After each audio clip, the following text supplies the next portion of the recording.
नमस्कार दोस्तों, आज हम भक्तों की व्हाट्सएप यूनिवर्सिटी के एक और झूठ का भंडाफोड़ करेंगे।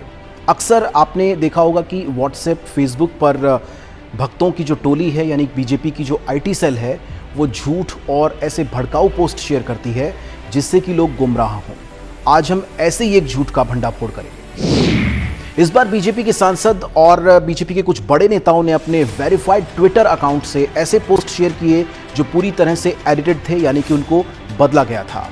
दिल्ली बीजेपी के नेताओं के मानसिक दिवालियेपन का अंदाजा आप इसी बात से लगा सकते हैं कि वो सुबह उठते हैं तो दिल्ली के मुख्यमंत्री अरविंद केजरीवाल की आलोचना करते हुए उठते हैं और उनके दिन का अंत भी अरविंद केजरीवाल की आलोचना के साथ होता है। ये पोस्ट देखिए आप। इसमें दिल्ली के एक सांसद प्रवेश वर्मा ने 1 अगस्त को ट्वीट करते हुए बताया कि एक पोस्टर दिल्ली सरकार का जिसके अंदर एक डस्टबिन की शुरुआत की बात कही गई है, क्या यह सही था? इसकी हकीकत जानिए। इस पोस्टर को जब देखा गया तो आपको बाईं तरफ इसके दिखेगा कि 2 शेड ब्लू कलर की आपको दिखेंगी, एक हल्की शेड होगी और एक डार्क शेड होगी। यानी कि इस पूरे पोस्टर को एडिट किया गया है, इसको रीडिजाइन करने की कोशिश की गई है। रीडिजाइन करते वक्त ही ये 2 शेड बनी है। जो एडिट कर रहा था उसको अंदाजा नहीं था कि ये कौन सा कलर है। हालांकि उसने कोशिश पूरी की लेकिन वो इसको हूबहू नहीं बना पाया।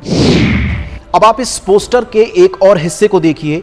यहां पर आपको पुराना टेक्स्ट कोने में नजर आएगा, यानी इस पोस्टर के ऊपर, इस बिलबोर्ड के ऊपर जो पहले लिखा गया था, जो ओरिजिनल टेक्स्ट था, वो आपको एक कोने में हल्का सा नजर आ रहा है।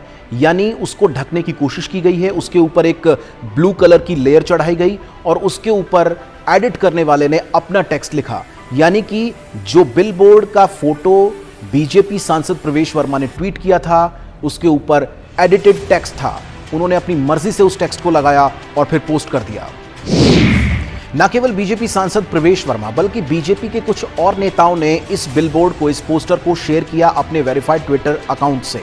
इसमें शलभमणि त्रिपाठी जो कि बीजेपी के प्रवक्ता हैं, इसके अलावा दिल्ली बीजेपी के कई नेता जिसमें तेजिंदर पाल सिंह बग्गा, इसके अलावा नवीन कुमार, कपिल मिश्रा, बहुत सारे अन्य नेताओं ने इस पोस्टर को, इस बिलबोर्ड को दिल्ली सरकार के उसको शेयर किया, यानी कि एडिटेड वर्जन को शेयर किया और लोगों को गुमराह करने की कोशिश की। उसके बाद ही बीजेपी के आईटी सेल के जो कार्यकर्ता हैं और बीजेपी के जो ग्रासरूट लेवल के कार्यकर्ता हैं, उन्होंने व्हाट्सएप पर, फेसबुक पर इसको शेयर किया और लोगों को झूठ बताया।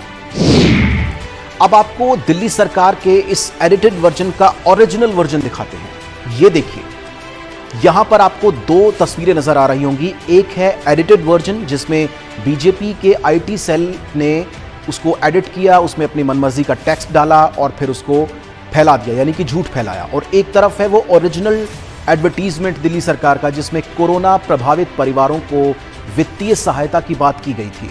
यानी जो ओरिजिनल एडवर्टीजमेंट है दिल्ली सरकार का, उसमें कोरोना प्रभावित परिवारों के लिए आर्थिक सहायता, उनको पेंशन, उनको एकमुश्त राशि और भी कई तरह की सहायता का वो एडवर्टीजमेंट था जो कि दिल्ली के अखबारों में और अलग अलग जगहों पर वो लगा हुआ था, जिसे बीजेपी ने एडिट किया और फिर उस झूठ को लोगों तक पहुंचाया। अब सवाल ये उठता है कि एक सांसद के द्वारा एक सरकारी पोस्टर को, एक सरकारी होर्डिंग को इस तरह से एडिट करके लोगों के बीच में उस गलत पोस्टर को ले जाना कितना सही है, और वो भी इस तरह के एडवर्टीजमेंट को जहां पर दूसरी लहर जो कोरोना की आई थी उसमें जो लोग प्रभावित हुए थे, जो परिवार प्रभावित हुए थे, उनको आर्थिक सहायता की बात की गई थी। ऐसे एडवर्टीजमेंट का मजाक उड़ाना, ऐसे एडवर्टीजमेंट के ऊपर मनमर्जी तरीके से कुछ भी लिखकर उसका हास्य पैदा करना एक सांसद के द्वारा कितना सही था? दिल्ली सरकार के उस विज्ञापन में उन लोगों को सहायता देने की बात कही गई थी जिन्होंने कोरोना की दूसरी लहर में अपनों को खोया है। किसी ने अपने माता पिता को खो दिया, किसी ने अपने भाई बहन को खो दिया, किसी ने अपने जीवन साथी को खो दिया। क्या बीजेपी नेताओं को रत्ती भर भी इस बात का अंदाजा है कि उन लोगों के दुख, उन लोगों की पीड़ा का वो लोग मजाक उड़ा रहे हैं? इस तरह से उस एडवर्टीजमेंट को एडिट करके और उसका हास्य पैदा करना, ये सीधे तौर पर ये दिखाता है कि बीजेपी के नेता, उनको कोई दर्द नहीं है, उनको कोई एहसास नहीं है कि लोग कितने दुख में थे, कितनी परेशानी में थे, और वो अब उसका मजाक बना रहे हैं। तो दोस्तों, अगर आपके पास भी इस तरह के पोस्ट, इस तरह की वीडियोस, इस तरह का कोई भी टेक्स्ट मैसेज या फोटोग्राफ आता है तो आप उसके ऊपर भरोसा मत कीजिए, क्योंकि हो सकता है कि वो बीजेपी की तरफ से एडिट करके आप तक पहुंचाया गया हो और आपको गुमराह करने की कोशिश की गई हो। मैं इस तरह की वीडियोस आपके लिए लेकर आता रहूंगा। फिर मिलेंगे नए टॉपिक, नई वीडियो के साथ। नमस्कार।